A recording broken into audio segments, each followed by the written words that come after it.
mga kagaw negosyo, kilalanin natin ang ating mga bagong kapartner sa advokasya, ang Uno International Corporation, nakaisa natin sa pagsulong ng entrepreneurship sa bansa. MLM multi-level marketing or network marketing is actually a channel of distributions of products and services through word of mouth and I would say through people as our distributors. Unlike the traditional business, which is gumagamit sila ng tri-media, TV, radio, newspapers, or even celebrities. So yung expenses, because of using this tri-media, yun naman yung binibigay namin as rewards sa mga distributors na nagmamarket ng mga products ng Uno. Ang advantages ng Uno over traditional businesses, unang-una yung capital, medyo mas maliit siya. And of course, compared to traditional businesses, wala tayong tinatawag dito ng mga overhead expenses such as franchising fee, rental, or utilities, or even compensation or salaries sa mga employees. Not to mention, yung potential ng income is mas malaki, lalong-lalo na doon sa mga talagang hardworking.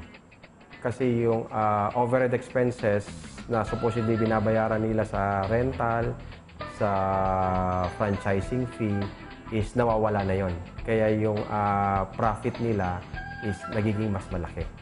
Almost 10 years kami nag-network before tinayo itong Uno.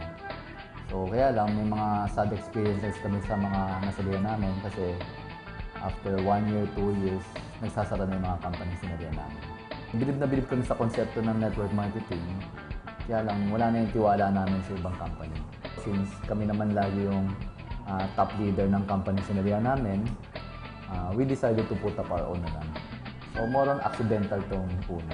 Ako mismo, I started as an employee, 11 or 12 years din ako naging empleyado. Yung kaibahan is nakita ko yung advantages ng pagiging isang negosyante. Nagtatrabaho ka kung magkano yung gusto mong kitain.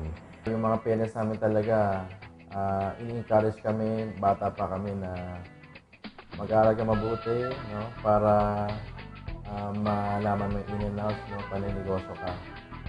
And usually sa iba, ang sinasabi, mag-aaral ka mabuti para magkaroon ka ng magandang trabaho.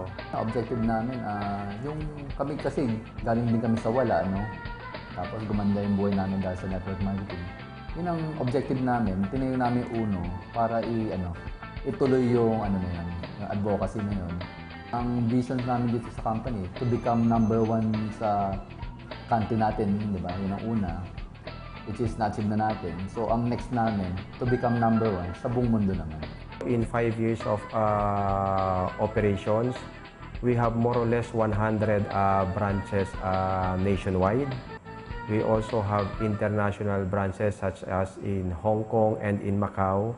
And yung maganda rito, very soon we will be opening up in Indonesia, also in areas of Kingdom of Saudi Arabia and USA. And not to mention, we also have created 500 or more than 500 distributors who are already millionaires on their own. And sa product lines naman, we started 5 years ago with only 3 products. Right now, we have almost 40 products. And parami pa ng parami. May mga challenges sa lahat naman ng businesses, no? So, may tinatawag tayong mga bad eggs sa company o sa marketing. Which is yung usually nagmi-misrepresent. Okay, ito na nga yung marketing plan namin, ginagawa nilang mga shortcuts para mas mabilis yung transaction. Pero in a way, nakakadamage ang company pag may mga nagreklamo. Karamihan sa amin, mga estudyante, no?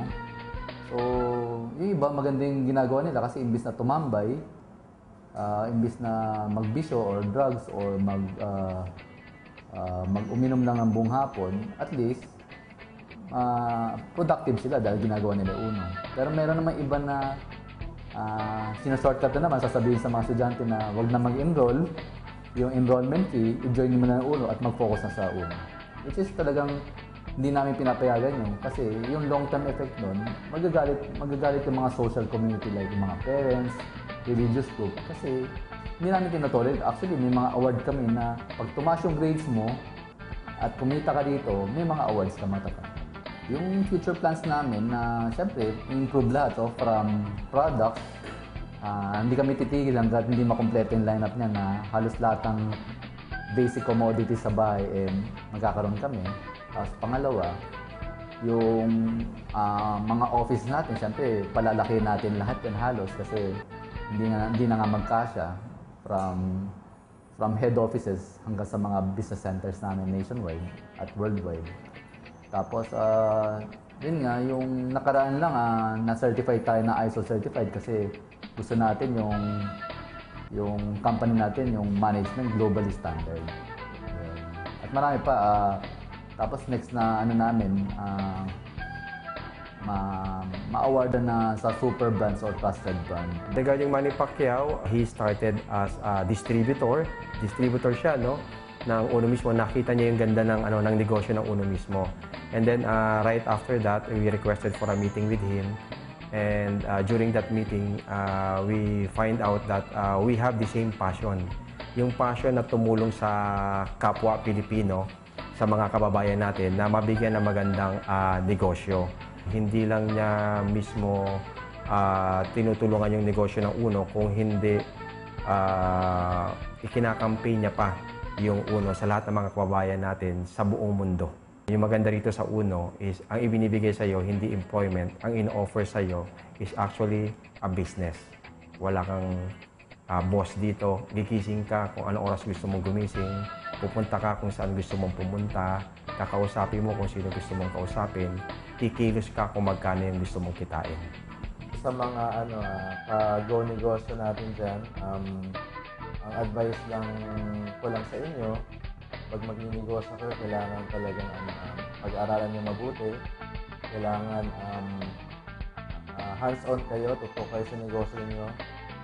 And dapat lagi may bagong ideas, no, na talagang lumalabas. No? It takes time, no, para maka-take off. No?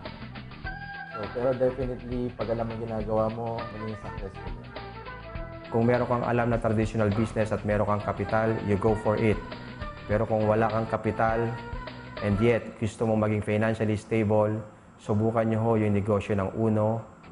Dito sa negosyo na to, ang puhunan mo lang yung sipag, yung tiyaga mo, yung determinasyon mo at yung pangarap mo na maabot yun. Dito sa Uno, lahat ng pangarap mo, walang imposible.